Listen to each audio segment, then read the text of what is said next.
for the war to continue indefinitely. Some are even in the government coalition. And they've made it clear they want to occupy Gaza, they want to keep fighting for years, and hostages are not a priority to them. Well, I've urged the leadership in Israel to stand behind this deal, despite whatever pressure comes. And to the people of Israel, let me say this. As someone who's had a lifelong commitment to Israel, as the only American president who's ever gone to Israel in a time of war, as someone who just sent the U.S. forces to directly defend Israel when it was attacked by Iran, I ask you to take a step back.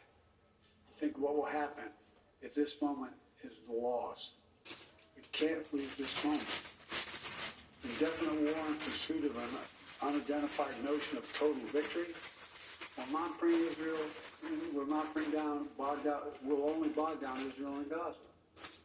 Drain the economic, military, humanitarian, and human resources, and further Israel's isolation in the world. That will not bring hostages home.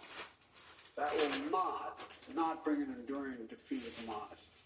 That will not bring Israel lasting security. But a comprehensive approach that starts with this deal will bring hostages home and will lead to more secure Israel. And once a ceasefire and hostage deal are concluded, it unlocks the possibility of a great deal more progress, including calm along Israel's northern border with Lebanon. The United States will help forge a diplomatic resolution, one that ensures Israel's security and allows people to safely return to their homes without fear of being attacked. With the deal, a rebuilding of Gaza will begin.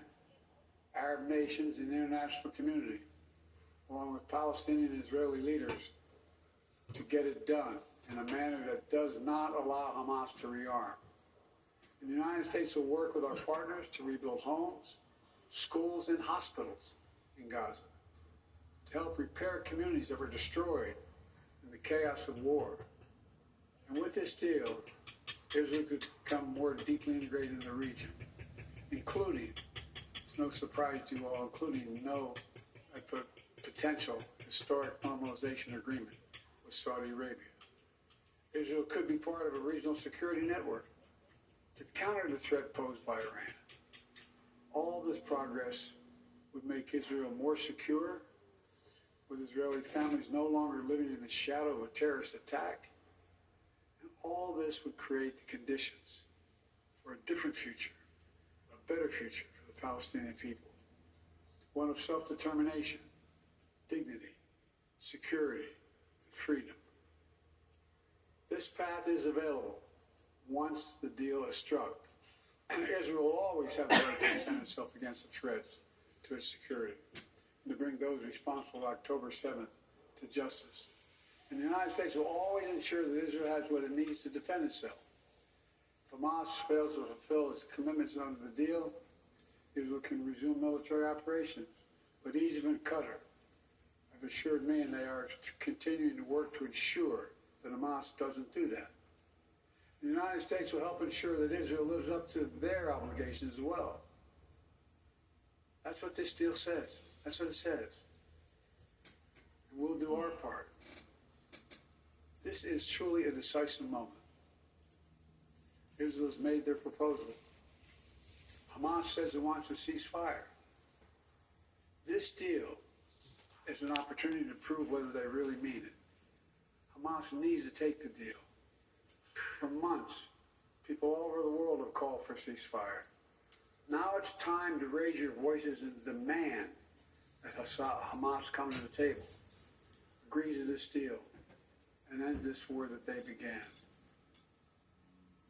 Of course, there'll be differences on the specific details that need to be worked out. That's natural. If Hamas comes to negotiate, ready to deal, then Israel negotiations must be given a mandate, the necessary flexibility to close that deal. The past 8 months have marked heartbreaking pain. Pain of those whose loved ones are slaughtered by Hamas terrorists on October 7th. Hostages and their families waiting in anguish. Ordinary Ordinary Israelis' lives were forever marked by the shattering event of Hamas's sexual violence and ruthless brutality. And the Palestinian people have endured sheer hell in this. Yeah.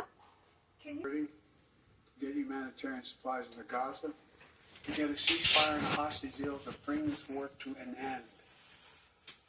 Yesterday, in this new initiative, we've taken a good step in that direction. I want to level with you today as to where we are and what might be possible. But I need your help. Everyone who wants peace now must raise their voices and let the leaders know they should take this deal, work to make it real, make it lasting, and forge a better future out of the tragic terror attack and war. It's time to begin this new stage. For the hostages to come home, for Israel to be secure, for the suffering to stop.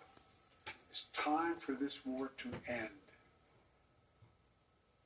for the day after to begin.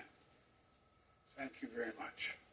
Mr. President, can you tell us, sir, Donald Trump refers to himself as a political prisoner and blames you directly. What's your response to that, sir?